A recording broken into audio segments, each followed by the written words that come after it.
Welcome to Silent Judgment, the gripping story of David Lawson, a newly appointed Supreme Court judge whose first day takes a shocking turn when a courthouse security guard humiliates him, mistaking him for someone who doesn't belong. As the incident goes viral, David finds himself at the center of a national conversation about race, justice, and reform. Will he rise above the prejudice, or will the weight of bias crush his spirit? If you're ready to dive into this powerful tale of resilience and change, like, comment, and subscribe. Let us know what you think will happen next. Can David turn this moment of injustice into lasting reform? The sun shone brightly as David Lawson stood at the steps of the state courthouse, his heart swelling with pride and a touch of nervous excitement. This was the day he had spent years working toward. The day when all his sacrifices, perseverance, and unwavering dedication to justice would culminate in his official appointment as a Supreme Court judge. For any lawyer, this would be a monumental achievement. But for David, an African-American man in a legal system that had often failed people who looked like him, it was more than just a personal victory, it was a triumph over a lifetime of obstacles. Dressed in a finely tailored suit, his black leather briefcase in hand, David took a moment to appreciate the grandeur of the building before him. The courthouse, with its towering columns and imposing facade, symbolized the law and order he had dedicated his life to upholding. But for David, it also represented something deeper hope, a hope that one day the justice system would truly be fair and unbiased for all, no matter their race or background. That was the dream he carried with him as he walked up the courthouse steps, each footfall echoing with the weight of his journey. As he approached the entrance, David reflected on the path that had brought him here. Growing up in a modest neighborhood, he had always been told that he had to work twice as hard to get half as far as others. His parents, who had instilled in him the values of hard work and integrity, often reminded him of the struggles their generation had faced during the civil rights movement. David had taken their lessons to heart, and from an early age, he developed a deep sense of justice. He knew he wanted to be a lawyer from the moment he witnessed how the legal system often failed people like his family and friends. In college, David had excelled, determined to prove his worth. He had faced subtle and overt racism along the way, professors who questioned his capabilities, classmates who doubted his place in prestigious law programs, and the occasional sideways glance that made him feel like an outsider. But David had never let those things stop him. Instead, he used them as fuel to drive him forward, pushing himself harder with each challenge. He earned his law degree, passed the bar with flying colors, and built a reputation as a fierce advocate for civil rights, defending those who had no voice. Today, all of that hard work had paid off. His appointment to the state's Supreme Court was not just an honor, was a testament to the progress that had been made, even though David knew there was still so much work to do. As he reached the large glass doors of the courthouse, David took a deep breath.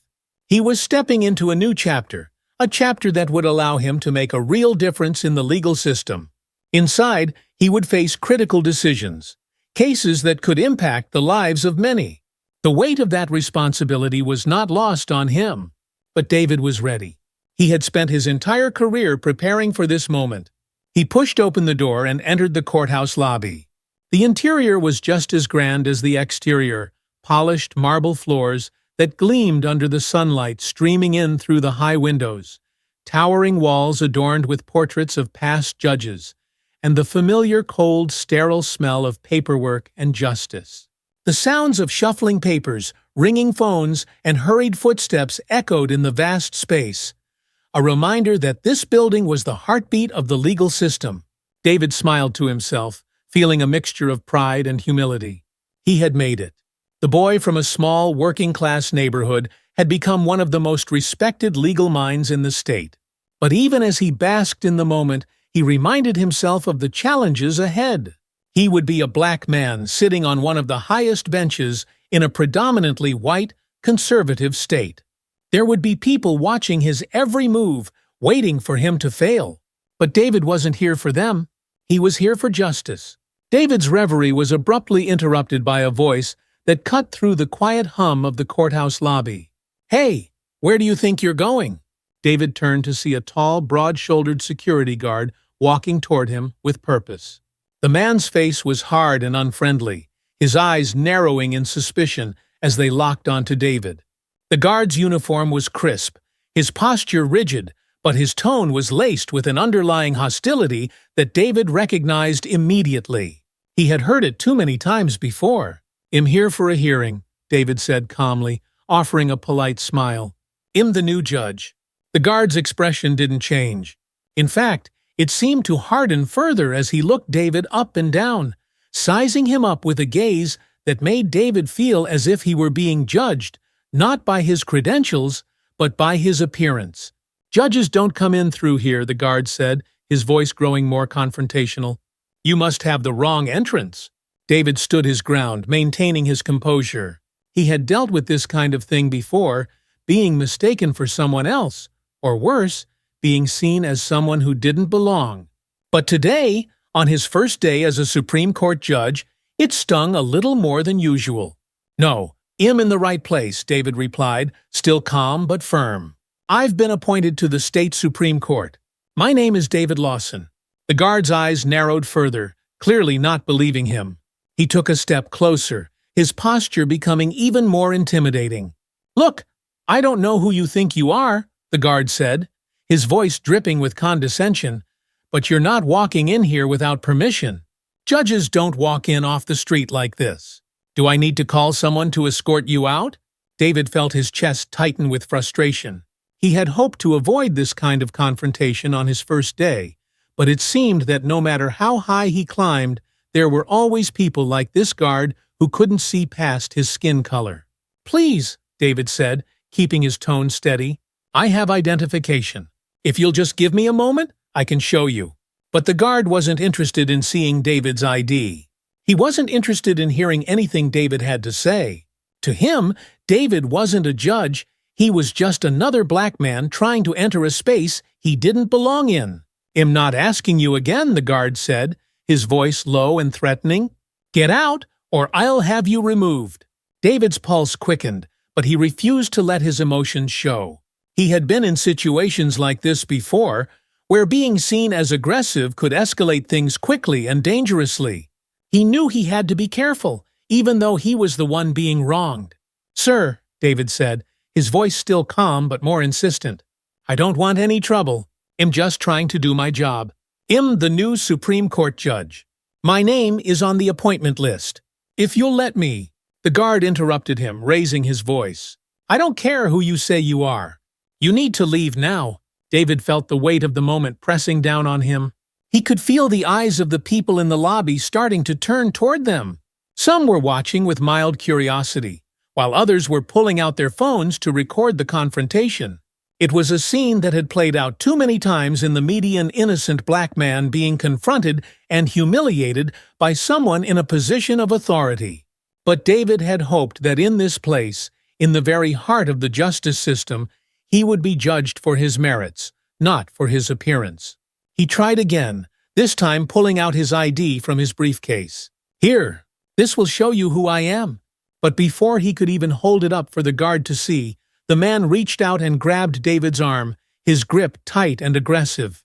David felt a surge of anger rise in his chest. This wasn't just a misunderstanding anymore. This was an assault on his dignity, a blatant act of prejudice.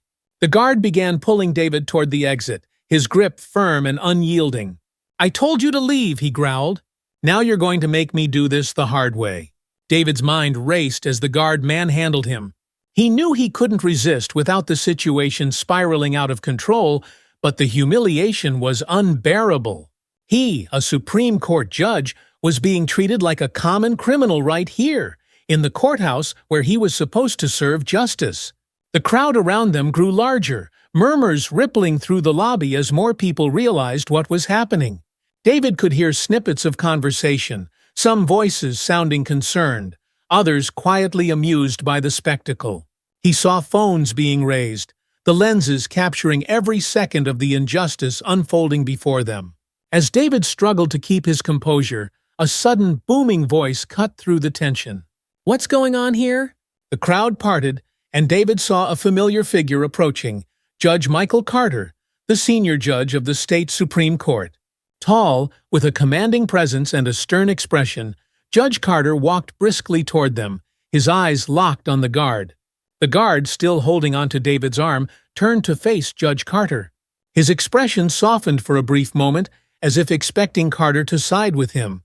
"This man was trying to enter without permission, sir," the guard said quickly, though his voice lacked the earlier confidence. "I was just escorting him out." Judge Carter's eyes flicked from the guard to David, and then back to the guard. His expression darkened. "Do you have any idea who you're talking to?" Carter asked, his voice cold and unforgiving. The guard blinked, clearly thrown off by the question. He glanced at David, confusion and doubt now clouding his face. "This man," Carter continued, "is David Lawson, the new Supreme Court judge." The words hit the guard like a slap to the face. His grip on David's arm immediately loosened, and his face went pale as he realized the magnitude of his mistake. He stammered for a moment, as if trying to find an excuse, but nothing came out. The crowd, which had been silently watching the confrontation, erupted into a flurry of whispers and murmurs. The tension that had filled the air shifted as people began to realize the gravity of what had just happened. Some of the onlookers, who had been recording the incident, were now focused on the guard's stunned reaction, capturing every second of his humiliation. David took a step back, shaking off the guard's hand and straightening his suit. His heart was still pounding, but he kept his face calm, refusing to show any sign of weakness or anger. Judge Carter turned to David, his expression softening. "David, I'm sorry about this. I'll make sure this is handled properly." David nodded, appreciating the support, but the sting of what had just happened lingered. He knew that Judge Carter would do everything in his power to make things right, but the fact that this had happened at all was a painful reminder that no matter how far he had come, there were still people who would judge him by his skin before they judged him by his accomplishments. As David and Judge Carter walked away from the scene, David could feel the eyes of the crowd on him, their whispers following him as he made his way to the elevator. His mind raced with conflicting emotions, anger, frustration, sadness, but he knew that he couldn't let this moment define him. He had a job to do, and he wasn't going to let this guard's actions overshadow the work he had dedicated his life to. The incident, however, had already taken on a life of its own. The videos recorded by the crowd were quickly uploaded to social media, where they spread like wildfire. Within hours, David's name was trending, accompanied by hashtags calling for justice, accountability, and reform. News outlets picked up the story, and it was long before the incident became the subject of national debate. David had wanted his first day as a Supreme Court judge to be one of quiet dignity, a moment to reflect on the journey that had brought him here. Instead, it had turned into a public spectacle, a symbol of the racial biases that still plagued the very system he had sworn to protect. David Lawson sat at his desk later that day, staring blankly at the court files in front of him. His mind should have been focused on the cases ahead, complex legal battles that required his sharp intellect and years of experience. But all he could think about was the incident with the security guard. The scene replayed over and over in his mind, the guard's rough grip on his arm, the humiliation of being dragged toward the door, and the piercing stares of the crowd as they recorded his disgrace. Though David had faced racism throughout his career, this moment felt different. It wasn't a subtle look of doubt from a colleague or a quiet whisper questioning his competence. This was a public display of outright prejudice in a place that was supposed to embody justice, fairness, and equality. The irony was almost unbearable. Outside his window, the sun was beginning to set, casting long shadows across the city. The soft glow of dusk seemed to mock the darkness that still lingered in his heart. He had imagined this day so many times over the years, the day he would ascend to the highest position he had ever held, a place where his voice could influence real change. But instead of celebrating his achievement, he was left grappling with an all-too-familiar feeling of being reduced to nothing more than the color of his skin. David's phone buzzed on the desk, interrupting his thoughts. He glanced at the screen and saw messages from his colleagues, friends, and even strangers who had seen the viral videos. Everyone had something to say, some expressing outrage on his behalf, others offering words of encouragement.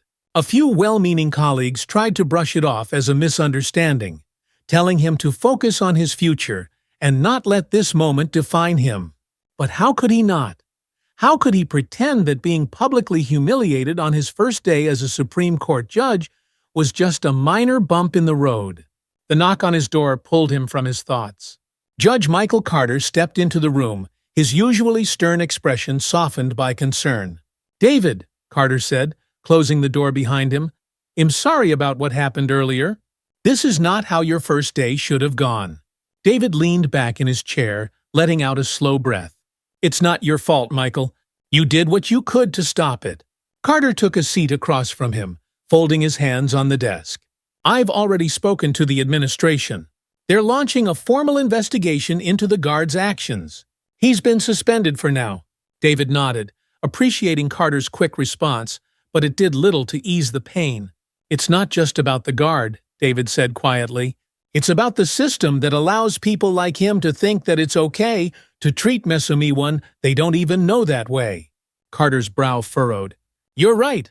This wasn't just a misunderstanding. It was a symptom of something deeper. But we'll deal with it. We'll make sure that guard is held accountable." "I don't want him to lose his job," David replied, surprising himself with the calmness in his voice. "Firing him won't solve anything. What I want is for people to understand that this kind of behavior is unacceptable, whether it's against me or anyone else." Carter nodded slowly, clearly taking in David's words. "Well, make sure that message is heard, David. But in the meantime, you need to focus on your work. You're here to make a difference, and that's exactly what you're going to do." David smiled faintly, grateful for Carter's support, but the weight of the day still sat heavily on his shoulders. There was work to be done, yes, but first, he needed to deal with the storm brewing outside the courthouse walls. By the next morning, the incident at the courthouse had become a full-blown media firestorm. Videos of the security guard grabbing David's arm and attempting to escort him out had spread like wildfire across social media. News outlets picked up the story, and David's face was plastered across television screens and online articles. "Judge humiliated on his first day racial profiling in the courthouse" read one headline. "Supreme Court judge or suspect racism in the justice system exposed," said another. The public reaction was swift and divided. On one side, people were outraged by what had happened, calling for immediate action against the guard and demanding systemic reforms to address racial bias within the justice system. Activists and civil rights organizations rallied around David's story, using it as yet another example of the deep-rooted racism that permeated American society. Hashtags like Justice for Judge Lawson and End Racial Profiling trended across social media, with calls for boycotts, protests, and reform. On the other side, some dismissed the incident as an overreaction. It was just a mistake, they argued. The guard didn't know who he was. Let's not turn this into something it's not. Others accused David of playing the race card, claiming that he was using the incident to gain sympathy or attention. David tried to avoid the news as much as possible, but it was everywhere. His phone buzzed constantly with messages from friends, colleagues, and reporters asking for interviews. Even Sarah, his wife, called him several times throughout the day, her voice filled with concern. "Are you okay?" she asked, her worry evident even through the phone. "This is getting out of hand." "I'm fine," David said, though he didn't entirely believe it himself. "It's just a lot to take in." "I know," Sarah said softly, "but you don't have to go through this alone. We're all behind you." David appreciated her words, but he felt the weight of the public's expectations pressing down on him. People wanted him to be a symbol of hope, of resistance, of justice. But all David wanted was to do his job. He didn't ask to be thrust into the spotlight, didn't want to become the face of a movement. He was a judge, not an activist. Still, as the day wore on and the media frenzy showed no signs of slowing, David knew he couldn't remain silent forever. People were looking to him for guidance, for leadership, and if he didn't speak up, the narrative would continue to spin out of his control. That evening, David sat in his office, staring at the stack of files that had been left untouched since the morning. He couldn't focus. His mind was too consumed with the events of the past 2 days, the confrontation with the guard, the growing media storm, and the pressure to respond. David had always believed in the power of the law to bring about change, but now he was beginning to question whether that was enough. His appointment to the state Supreme Court had been the pinnacle of his career, the moment when he thought he could finally make a real difference in the justice system. But instead of focusing on the cases that could reshape the legal landscape, he was being forced to confront the same racial biases he had fought against his entire life. He thought about the people who had reached out to him, the civil rights organizations offering their support, the activists asking him to join their protests, the journalists wanting to tell his story. Everyone seemed to have an idea of how he should respond, of what he should say. But David didn't know what he wanted to say. He didn't know how to make sense of it all. A knock on the door pulled him from his thoughts. It was Carter again, this time with a different expression on his face. He looked tired, worn down by the events of the day. "David," Carter began, his voice heavy, "the media isn't letting this go. We need to figure out how to handle this." David rubbed his temples, feeling the tension building in his head. "I know. But what am I supposed to say? How do I respond to something like this without making it worse?" Carter sighed, taking a seat across from him. "You can't stay silent.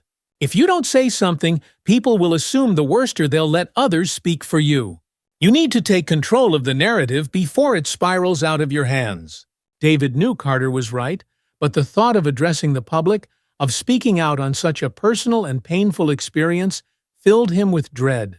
He had spent his entire life trying to rise above the stereotypes, trying to prove that he was more than what people saw on the surface. And now it felt like everything he had worked for was being reduced to this one moment, this one incident. But he couldn't hide from it. Not anymore. "I'll do it," David said finally, his voice steady. "I'll make a statement. But on my own terms." Carter nodded, a small smile of approval crossing his face. "Good. Let's make sure the world hears your side of the story." The next morning, David sat at his kitchen table, a cup of coffee in front of him, and a blank notepad lying open next to it. Sarah sat across from him, her hands wrapped around her own mug, offering quiet support. The house was still, a calm contrast to the chaos brewing outside. "You don't have to do this alone," Sarah said gently, breaking the silence. "You can get help writing the statement." David shook his head. "I need this to come from me. It has to be my words, my story." Sarah nodded, understanding. She had always admired David's independence, his need to stand on his own 2 feet, even when the world seemed to be trying to knock him down. But she also knew how much pressure he was under, how heavy the weight of public scrutiny could be. David picked up his pen and stared at the blank page, the words swirling in his mind but refusing to take shape. How could he explain what had happened? How could he make people understand the pain, the humiliation, the frustration? And more importantly, how could he use this moment to bring about real change? After what felt like hours, David began to write. The words came slowly at first, hesitant, like the first drops of rain before a storm. But soon they began to flow more easily, and David found himself pouring his heart onto the page. He wrote about the incident with the guard, about the way he had been judged not for his qualifications, but for his skin color. He wrote about the pain of being reduced to a stereotype, of being seen as a threat in a place where he should have been respected.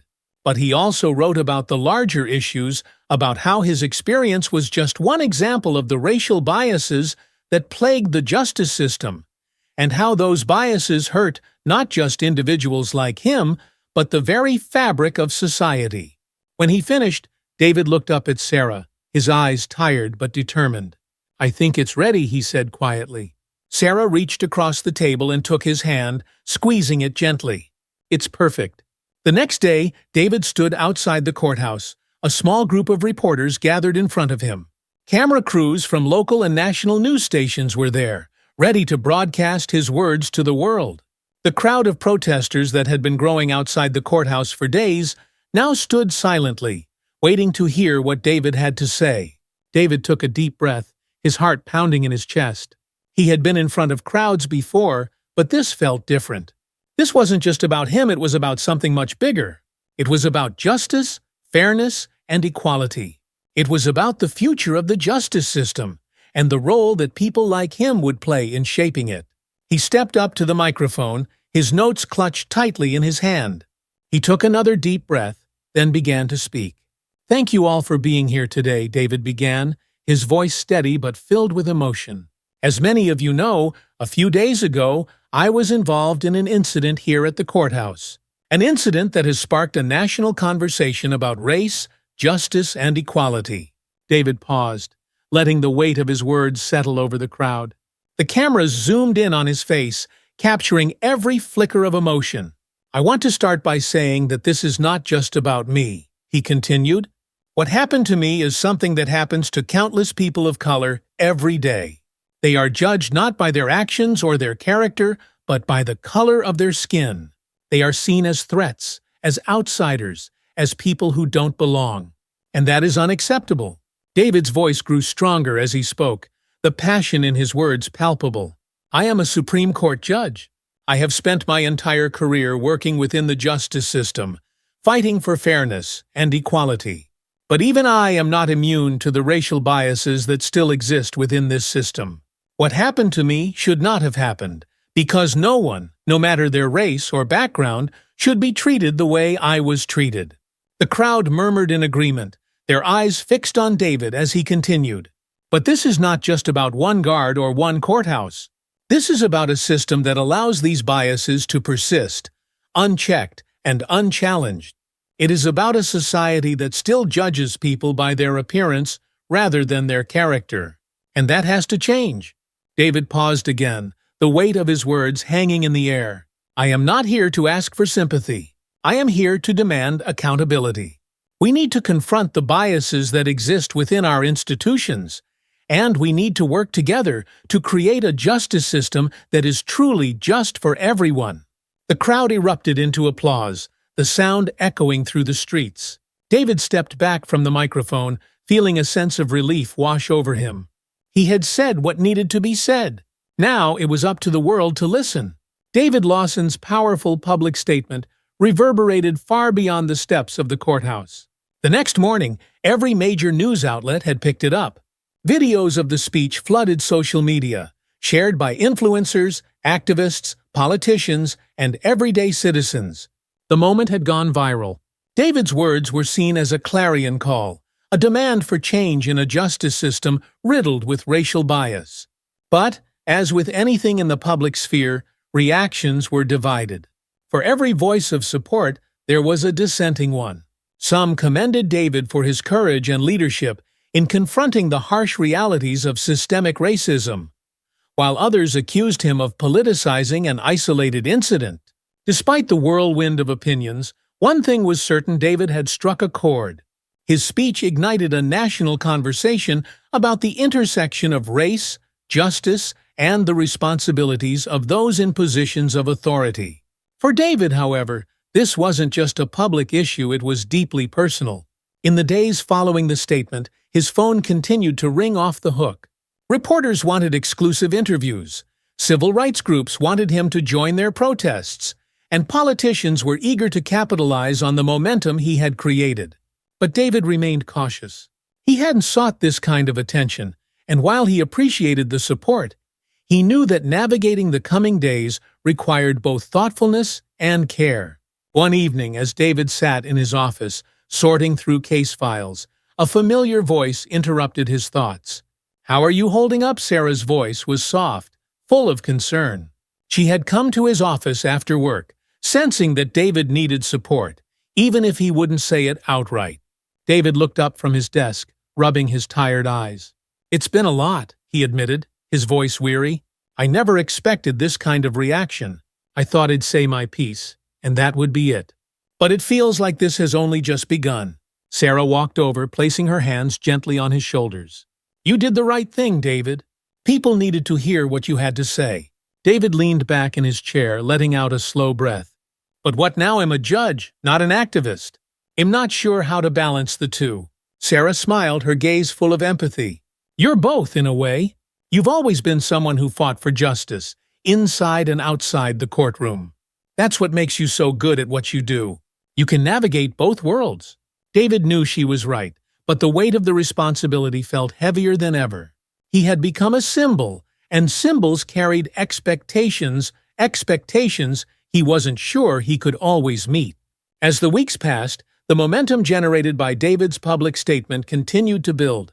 Activists across the country organized marches, protests, and town halls, citing David's experience as a rallying cry for systemic change.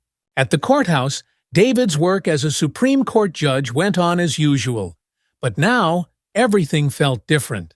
He noticed the subtle shifts in how people treated him, some with newfound respect, others with quiet wariness, unsure of how to engage with a man who had become a public figure in the fight for racial justice. Even within the courthouse walls, discussions about bias, fairness, and equality became more frequent. David's colleagues, some of whom had remained silent during the initial incident, began to speak out in support of reforms. Policies for mandatory bias training were now being considered for all courthouse staff, including security personnel, a direct result of the national attention his case had brought. But the change wasn't only within the courthouse. Across the state, communities began to organize their own forums, inviting law enforcement officials and judicial representatives to discuss racial bias and ways to address it. The incident with David had become a case study in both the dangers of unchecked authority and the potential for reconciliation through dialogue and education. However, not all responses were positive. David received anonymous hate mail, some accusing him of stirring up racial tensions that they claimed had been quietly resolved.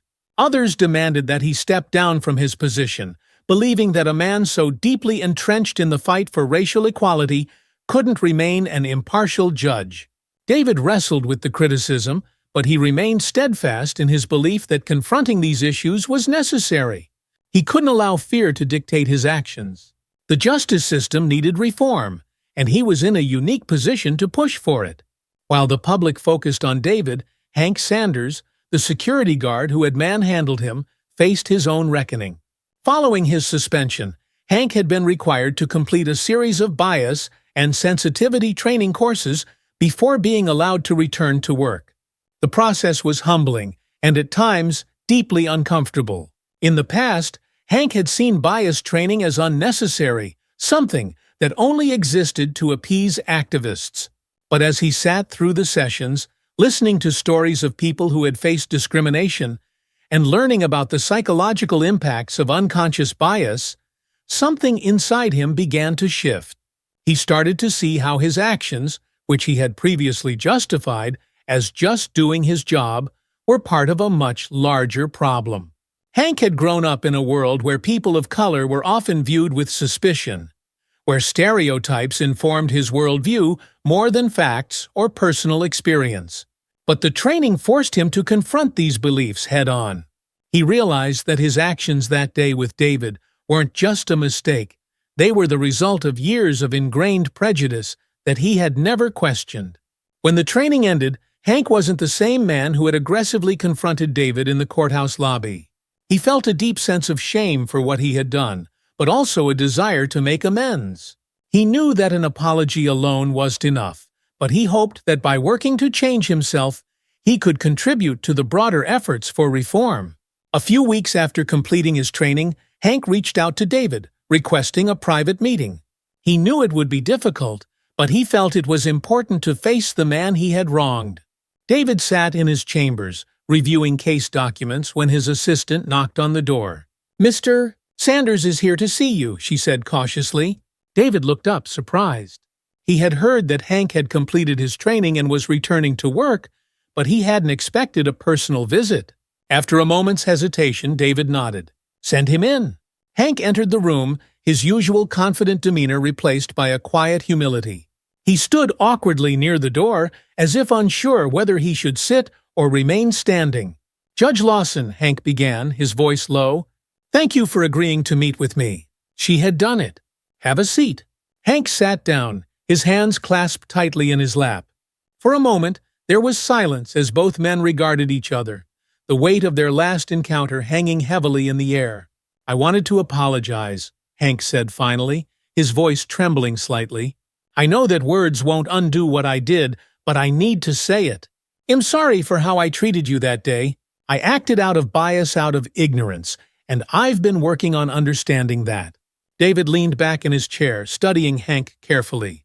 He had expected this moment to feel satisfying, but now that it was here, it felt more complicated. He could see the genuine remorse in Hank's eyes, and he knew that change wasn't easy. "I appreciate your apology, Hank," David said slowly. "But you have to understand, this isn't just about you and me. What happened that day, what you did, was part of a much bigger problem. A problem that affects people who look like me every day, whether they're in a courthouse, a school, or walking down the street." Hank nodded, his face grim. "I know that now. I didn't understand it before, but I do now. And I want to be part of the solution, not the problem." David paused, weighing his next words carefully. "I'm not interested in destroying your career, Hank. What I want is for you and others like you to learn from this, to recognize the biases you carry and to do the work to change them. It's not an easy process, but it's necessary." Hank's eyes flickered with a mixture of relief and determination. "I'm committed to that. I've already started." David nodded. "Good, because this can't happen again, not to me, not to anyone else." Hank stood, extending his hand. "Thank you, Judge Lawson, for giving me a chance to make things right." David hesitated for a brief moment before taking Hank's hand. "This isn't just about making things right with me. It's about making things right for everyone." As Hank left the room, David felt a sense of closure, not just for the incident itself, but for the broader journey they had both been on. There was still much work to be done, but in that moment, David realized that change, however slow, was possible. With the momentum from David's public statement still driving the conversation, lawmakers and activists began pushing for real legislative changes to address the racial biases within the justice system. David, though careful to maintain his impartiality as a judge, became an unofficial figurehead for the movement. The Justice for All Act, a bill aimed at increasing transparency and accountability within the justice system, had already been in the works before David's incident. But now, with the public's attention fixed on the issue, the bill gained traction. The proposed legislation included mandatory racial bias training for all law enforcement and courthouse staff, as well as measures to address racial disparities in sentencing. David worked closely with state lawmakers, offering his insights based on both his legal expertise and his personal experiences.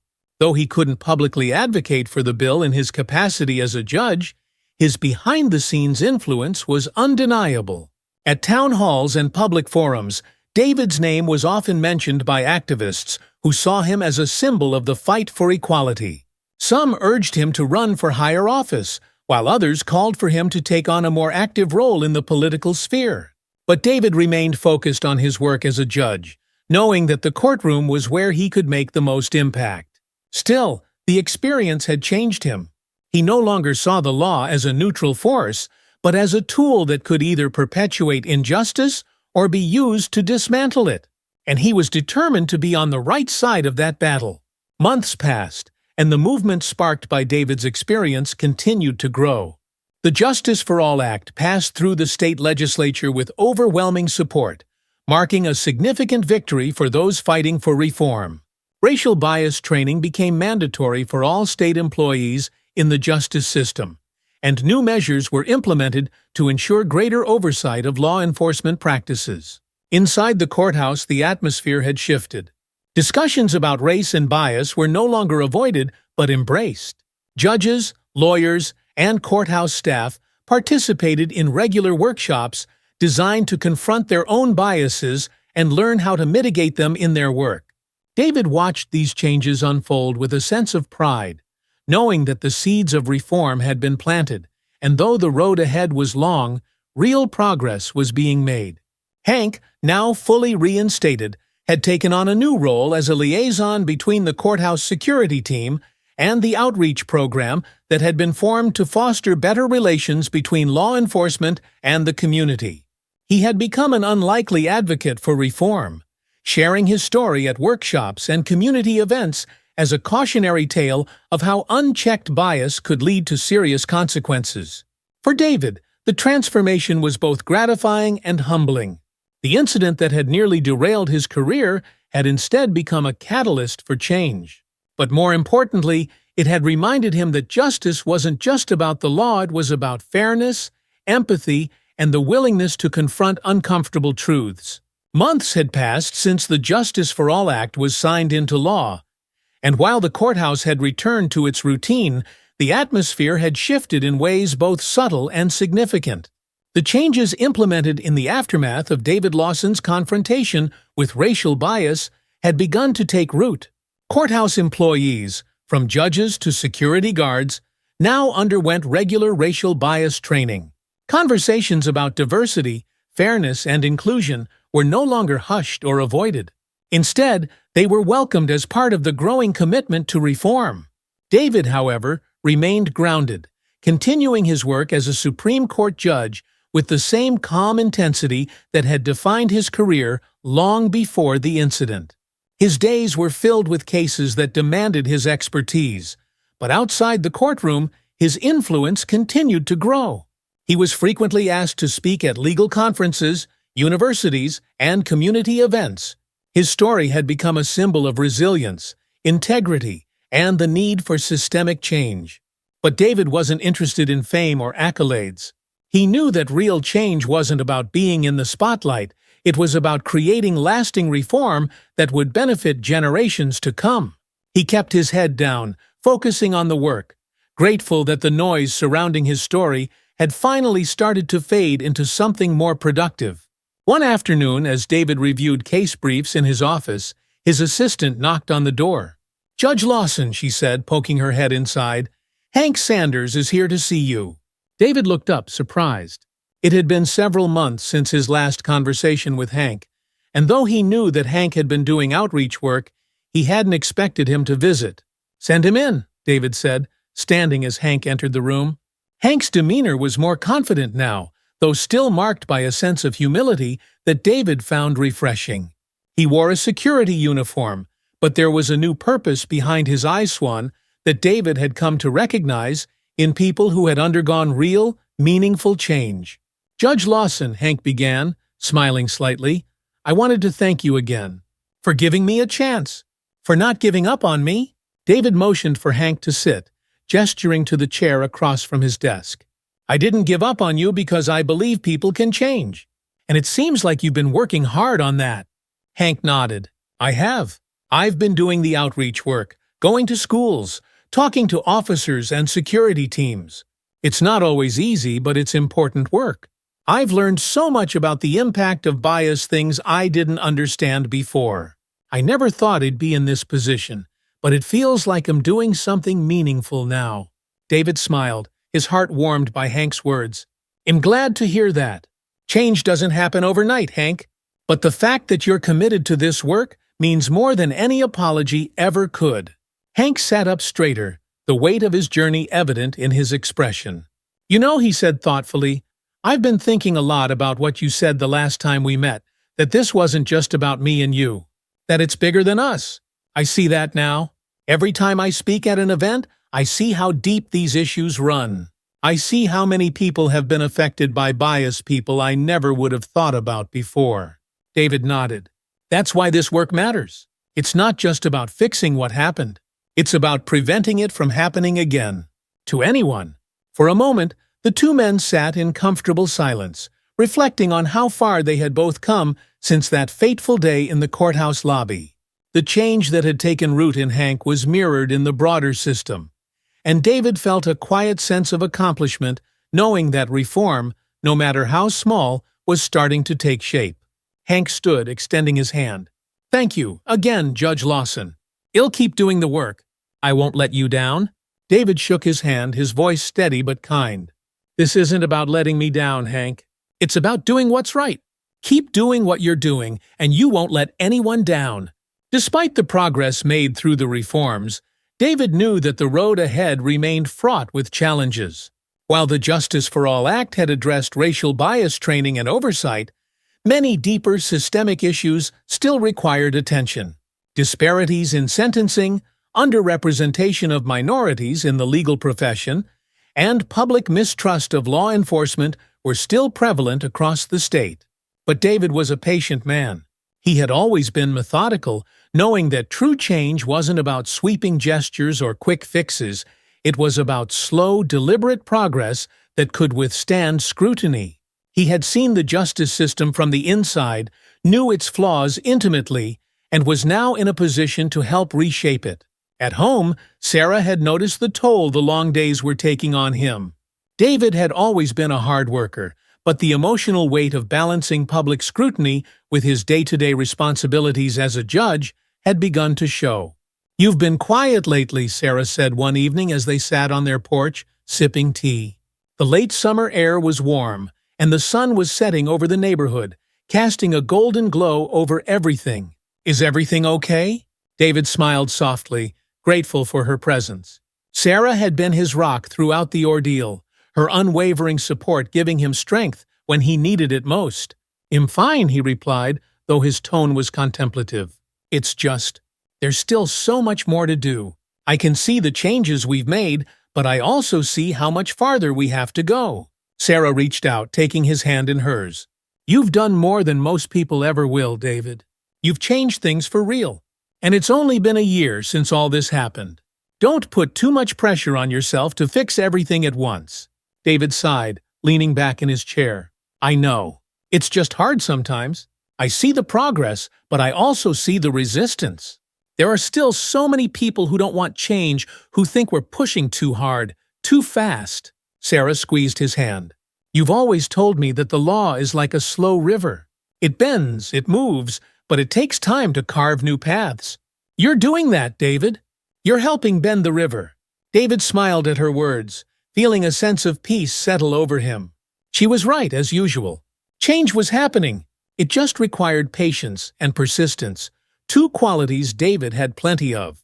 As the months passed, David became increasingly involved in community outreach. Though his primary responsibility remained his work as a judge, he couldn't ignore the call to help foster a dialogue between the legal system and the communities most affected by it.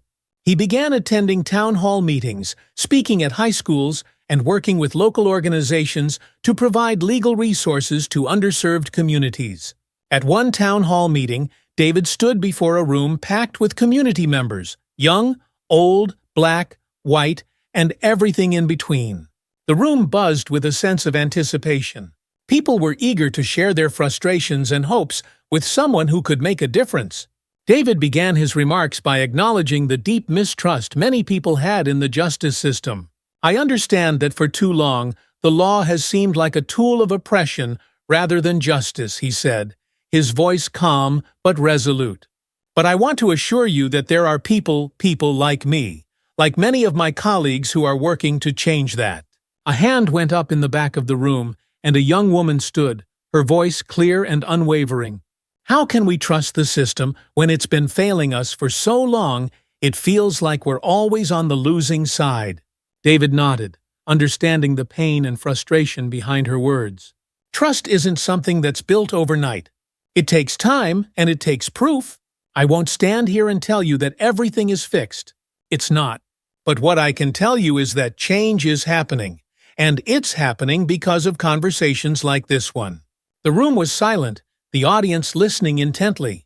"What I ask of you," David continued, "is to stay engaged. Stay vocal. Hold us accountable. Reform doesn't happen in isolation. It requires all of us to demand better. And I'm here to make sure we get there." After the meeting, people approached David with handshakes and words of thanks. The young woman who had spoken up earlier lingered, waiting until the crowd had thinned before walking up to him. "Thank you," she said quietly, her eyes full of sincerity. "I didn't think anyone was listening before, but I see now that maybe things can change." David smiled, offering a nod. "They can, and they will, but we have to keep pushing." Though David's work in the community was fulfilling, he remained acutely aware that the issues of racial bias, inequality, and mistrust weren't confined to the local level. Across the country, similar conversations were unfolding, with other states beginning to examine their own justice systems through the lens of racial equity. David began receiving invitations to speak at national conferences and legal forums, where he shared his insights and experiences. His message was always the same: justice could not exist without fairness, and fairness could not exist without confronting the biases that had long shaped the legal system. At one such conference held in Washington, D.C., David found himself speaking to an audience of judges, lawmakers, and legal scholars. The stakes were high. These were the people who had the power to enact broad, systemic change. Racial bias isn't just a problem for individuals, David said, addressing the room. It's a problem for the system as a whole. It undermines the very foundation of justice. If we want to rebuild trust in our courts, in our police, in our laws, we need to start by acknowledging that bias exists, and we need to root it out, not just through words, but through action. The room was quiet as he spoke, the weight of his message resonating with those in attendance. For many, it was a wake-up call, a reminder that the law wasn't just a set of rules, it was a living system that needed constant reflection and improvement. After the speech, several of his peers approached him, expressing their support for his message. It was clear that David's voice had become a powerful one in the national dialogue on justice reform. And though he remained humble, he understood the importance of the role he had taken on. As the sun set on another year, David sat once again on the porch with Sarah, reflecting on how much had changed since that fateful day in the courthouse. The road had been long and difficult, filled with moments of doubt, frustration, and anger. But as he looked back, he realized that every step of the journey had been necessary. The reforms he had helped push through, the conversations he had sparked, the lives he had touched, all added up to something far greater than he could have imagined. Though the work was far from finished, the progress was undeniable. Sarah leaned her head on his shoulder, her voice soft in the quiet of the evening. "You've done something incredible, David. You've made a real difference." David smiled, his heart full. "It wasn't just me," he said quietly. "It was all of us. And there's still more to do." Sarah nodded, her eyes full of pride. "There always will be. But you've shown people what's possible. You've given them hope." David looked out at the horizon, the sky painted with the soft colors of twilight. He felt a sense of peace, knowing that while the journey toward justice was long, they were on the right path. And for the first time in a long time, he believed that a better future was not just possible, but inevitable. If you've been inspired by David's story of resilience, justice, and change, make sure to like, subscribe, and hit the notification bell to stay updated on more powerful narratives that address real-world issues and triumphs. Your support helps us continue sharing stories that matter and bring awareness to the struggles and victories that shape our society. Let's keep pushing for a better, more just future together. When the time came for Emily to make her ruling, she did so with care and compassion. She ensured that the best interests of the child were upheld, and that the mother had the support she needed to continue caring for her son. It was a small victory, but it felt like a triumph not just for the mother, but for Emily as well. After the case concluded, the woman approached Emily outside the courtroom, tears in her eyes. "Thank you," she said softly, her voice filled with gratitude. "You don't know what this means to me." Emily smiled, her heart full. "I think I do." As she walked back to her chambers, Emily felt a deep sense of peace. She had come so far from the woman she had been lost, broken, and unsure of her place in the world.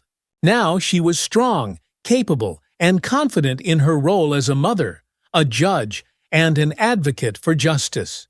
And though the road ahead would undoubtedly have its challenges, Emily knew she could face whatever came next. Because she wasn't alone anymore.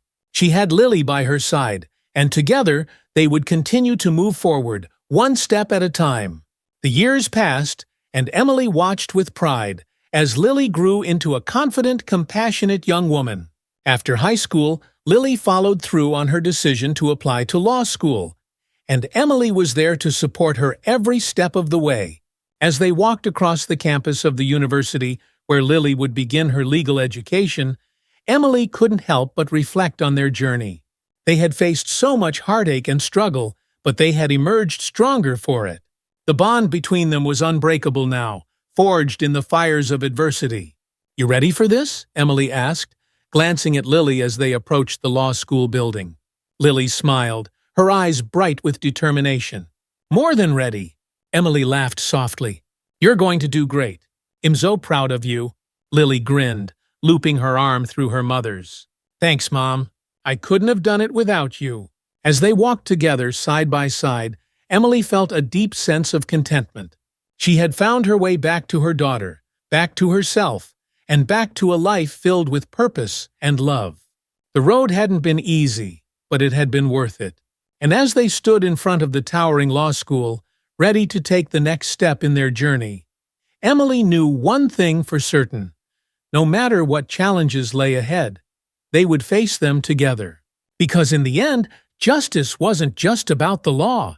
It was about love, truth, and the unbreakable bonds of family. Thank you, dear viewers, for watching Justice's Embrace. Emily's story shows us that no matter the obstacles, strength and justice will always find their way. If this story moved you and you want to hear more, subscribe to our channel for daily tales that inspire courage and perseverance. Each story is a new journey of hope, and we don't want you to miss any of it. Click subscribe and turn on notifications so you're the first to hear our next story. And please, share your thoughts in the comment. Did Emily's path to justice resonate with you? We can't wait to hear your perspective. Thank you for watching, and well, see you in the next story. Harper nodded, his gaze softening slightly. That's a start, but it's going to take more than words to make things right. Ryan knew that. He had a long road ahead of him, but for the first time in a long time, he felt like he might be able to walk it. Several months had passed since the incident that had changed everything. Ethan and Sophia had found a new sense of normalcy, but they knew that the fight for justice was far from over. The changes in the police department were a step in the right direction, but there was still so much work to be done. One evening, as they sat together on their porch, watching the sunset, Sophia turned to Ethan with a thoughtful expression. "What's next for us?" she asked. Ethan smiled softly, his hand resting on hers. "We keep going. We keep fighting. But we also live." Sophia nodded, her heart full of hope. "Yeah, we live." And as they sat there, watching the sky turn shades of orange and pink, they knew that no matter what came next, they would face it together. Ethan Reynolds walked through the neighborhood park, the late afternoon sun casting long shadows on the ground. The air was warm, with the soft sounds of children playing and birds chirping in the background. It had been a few months since the ordeal with Officer Ryan Carter had concluded. Life had returned to a semblance of normalcy, but Ethan still carried the memories of that night in the parking lot with him. Today, however, was different. Today felt peaceful. As Ethan reached a bench by the lake, he sat down, watching the ripples on the water. This place had become a refuge for him, a space to clear his mind, reflect on the past, and prepare for whatever came next. As he sat there deep in thought, he heard footsteps approaching. Turning his head, he was surprised to see Ryan Carter standing a few feet away. Ryan's face was solemn, and there was a hesitance in his posture. "Ethan," Ryan said quietly, standing a respectful distance away. "Do you mind if I sit?" Ethan considered for a moment, the tension between them lingering like an invisible thread. But after a long pause, he nodded. "Sure." Ryan sat down, the silence between them thick with unspoken words. The two men had not seen each other since the investigation ended, and neither knew how to start this conversation. "I wasn't sure you'd want to see me," Ryan began, his voice low, almost apologetic. Ethan glanced at him. "What brings you here?" Ryan sighed, rubbing the back of his neck, his eyes cast downward. "I've been doing a lot of thinking. About what happened. About how things ended." Ethan remained silent, allowing Ryan the space to speak. He had spent a long time processing his own feelings, but he was curious to hear what Ryan had to say now. "I made a lot of mistakes," Ryan continued, his tone filled with regret. "I let my anger and my frustrations cloud my judgment. I treated you unfairly. I saw things that weren't there because I didn't want to see the truth. And I've been paying for that ever since." Ethan didn't respond immediately, letting the weight of Ryan's words settle in. He could hear the sincerity in Ryan's voice, but he also knew that words alone weren't enough to undo what had been done. Ryan looked up at Ethan, his expression earnest. "I'm not here to ask for forgiveness. I don't expect you to just forget everything that happened. But I needed to tell you that I'm sorry for what I did, for how I treated you. I've been going to counseling, trying to understand why I let myself get to that point, and I realized I have a lot of work to do." Ethan turned to face Ryan, his expression calm but thoughtful. "I appreciate you coming here," he said after a long pause. "But you're right. This isn't about forgiveness, not entirely. It's about accountability. You had the power in that situation, and you abused it." Ryan nodded, his face tightening as he accepted the truth in Ethan's words. "I know, and I've been thinking about that every day. I let my biases control me. I know I can't change what happened, but I want to make sure it doesn't happen again to anyone." Ethan's gaze softened slightly. He could see that Ryan was sincere in his regret, but he also knew that real change came through actions, not just words. Still, the fact that Ryan was here, admitting his mistakes, was a step in the right direction. "You've taken the first step by admitting it," Ethan said. "We're going to be okay, Layla," he said, his voice steady but soft. Ryan nodded again, his expression one of quiet determination. "I'm working on it. I've joined a program at the department to help address these issues, and am trying to learn. It's going to take time, but I'm committed." Ethan considered this for a moment, then spoke with a calm but firm tone. "People like me, people of color, don't get to make those mistakes without paying a heavy price. You were lucky to have the opportunity to reflect and rebuild. Most people don't get that chance." Ryan lowered his head. "I know. And that's something you'll carry with me."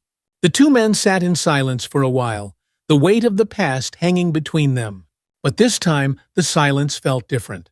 It wasn't filled with hostility or tension, but rather an understanding that, while they couldn't change the past, they could both work toward something better. "I won't pretend this fixes everything," Ethan finally said, his voice measured. "But I'm glad you're taking responsibility. That's more than a lot of people do." Ryan nodded, his face showing a mixture of relief and humility. "Thank you, Ethan. I'll do better." With that, Ryan stood up, offering a small nod before walking away. Ethan watched him go, feeling a sense of closure settle over him. It wasn't perfect, but it was a start. And sometimes that was enough. The days that followed felt lighter. Ethan and Sophia had resumed their normal routines, but the experience with Ryan had left its mark on them both. They knew that the fight for justice was ongoing and that there were many others out there facing the same struggles. But for now, they had found some peace. One evening, as they sat together on the porch, watching the sun set over the trees, Sophia turned to Ethan, her eyes filled with warmth. "You did the right thing," she said softly. Ethan smiled, though it was tinged with a hint of sadness. "It wasn't easy." Sophia leaned her head on his shoulder.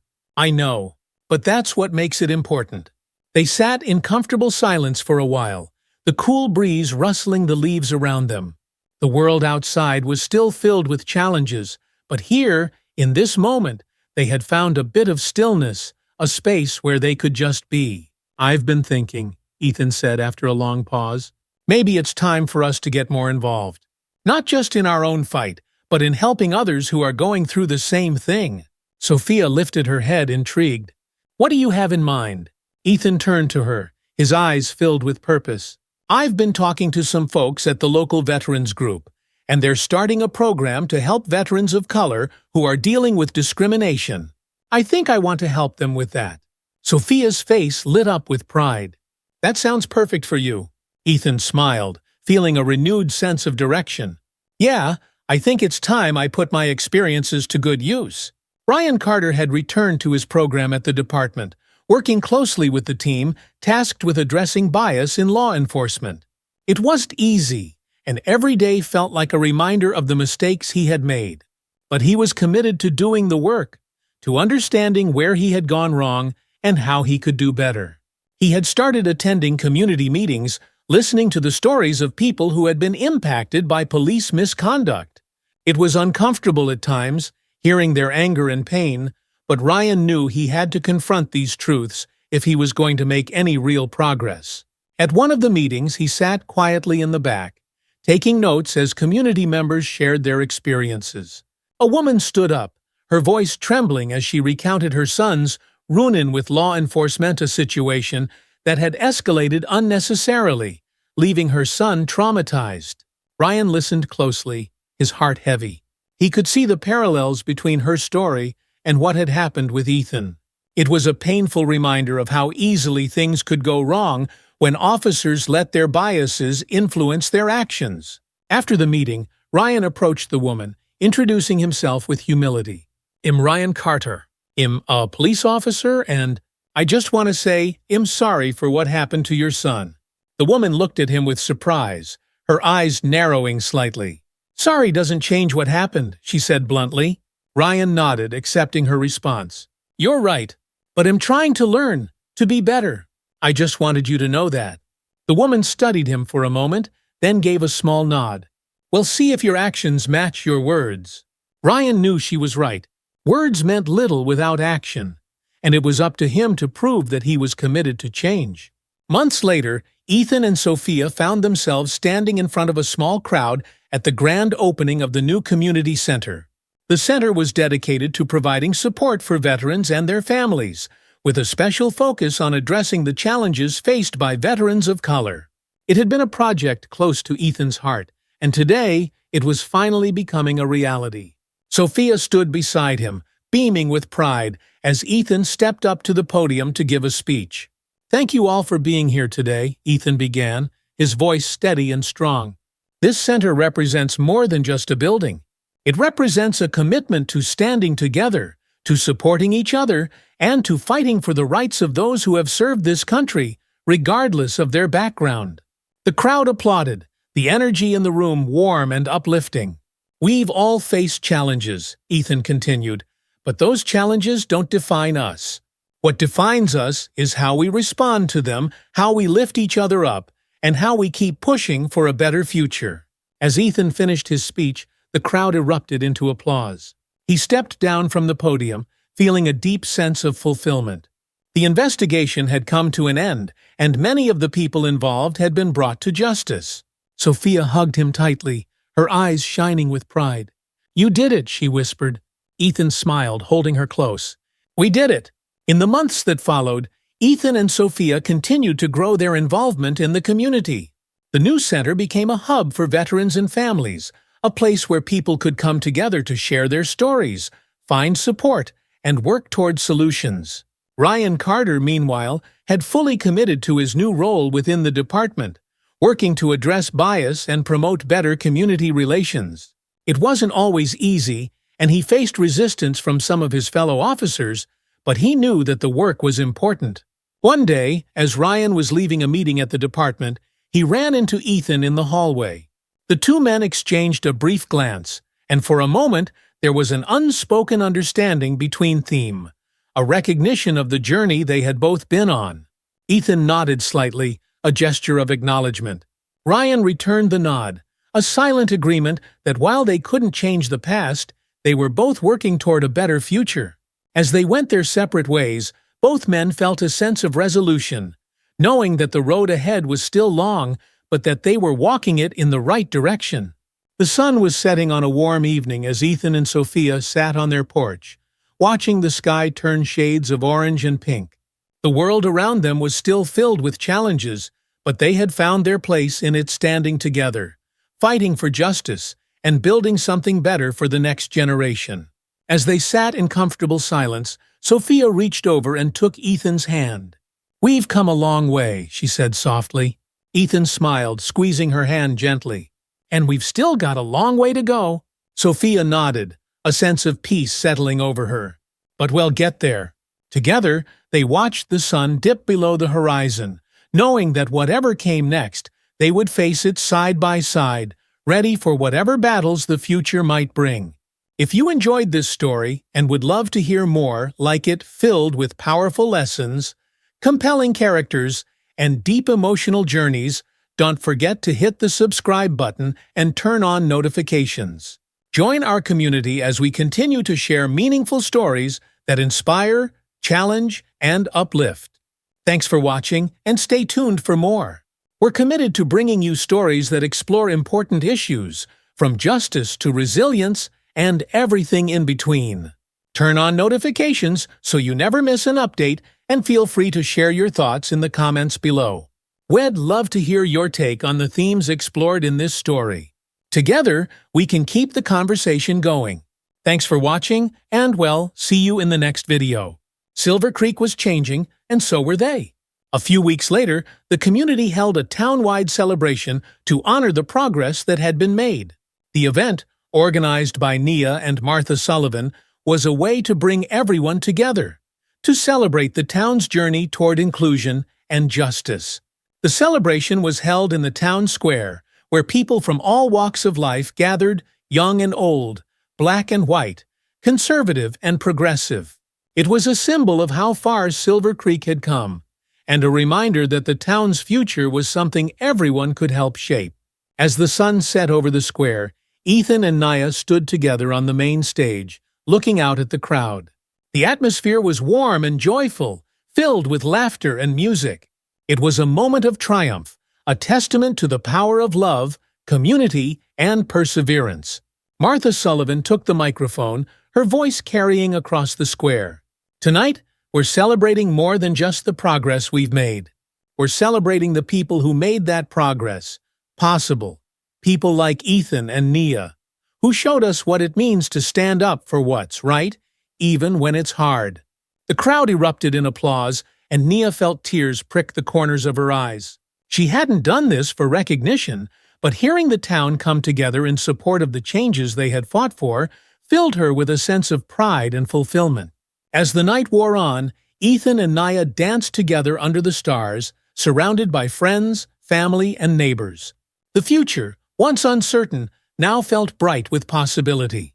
And though there were still challenges ahead, they knew they would face them together, just as they always had.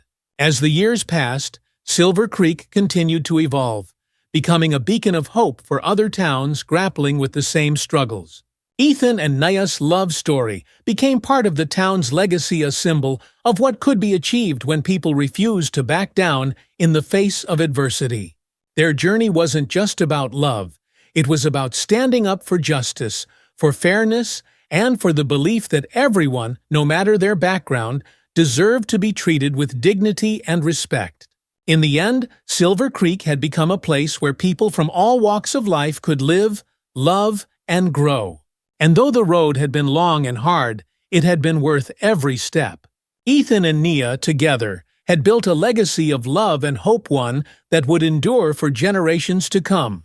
If you enjoyed this story and want to hear more about love, justice, and the power of standing up for what's right, don't forget to hit the subscribe button and turn on notifications. By subscribing, you'll stay updated on all our latest content. Thanks for your support, and remember, love and justice always prevail. He stood up and walked over to the window, looking out at the world beyond. The sunlight filtered through the trees, casting long shadows across the yard. It was a beautiful day, full of possibility. And as Derek looked out, he felt a deep sense of hope for the future, not just for himself and his family, but for the world they were all helping to shape. Mia and Marcus ran into the room, their laughter filling the air as they played a game of tag around the furniture. Jessica followed close behind, her smile bright and warm. Derek turned away from the window and watched his family, feeling a deep sense of contentment. They were his reason for everything, for standing tall in the face of adversity, for sharing his story, for doing his part to make the world a better place. And as he looked at their faces, full of love and laughter, Derek knew that the future was bright. It wouldn't always be easy, but it was full of potential, full of opportunities to learn, to grow, and to create a world where empathy and understanding prevailed. In the end, that was all he could ask for. As the day wound down, Derek sat back at his desk, reflecting on everything that had transpired over the last few months. From the confrontation at the electronics store to the inspiring conversations with young people, he had witnessed firsthand how one small action could create lasting change. Every step forward mattered. He logged into his blog and drafted another post, this time focusing on the idea of speaking out, of standing up for what's right. He knew there was more work to do, always more people to reach, more stories to tell. But he felt confident that he was on the right path. As Derek prepared to hit publish, he paused, thinking of everyone who had been following his journey. If you've been inspired by this story and want to be part of a community that stands up for empathy, justice, and change, don't forget to subscribe to the blog. Join the conversation, share your thoughts, and stay tuned for more stories about making a difference one step at a time. Together we can build a future that's brighter for everyone. Satisfied, Derek hit the publish button and leaned back in his chair. The work wasn't done, but with every new subscriber, every person who read and connected with his message, he knew they were getting closer to the world they all deserved. And that was worth everything.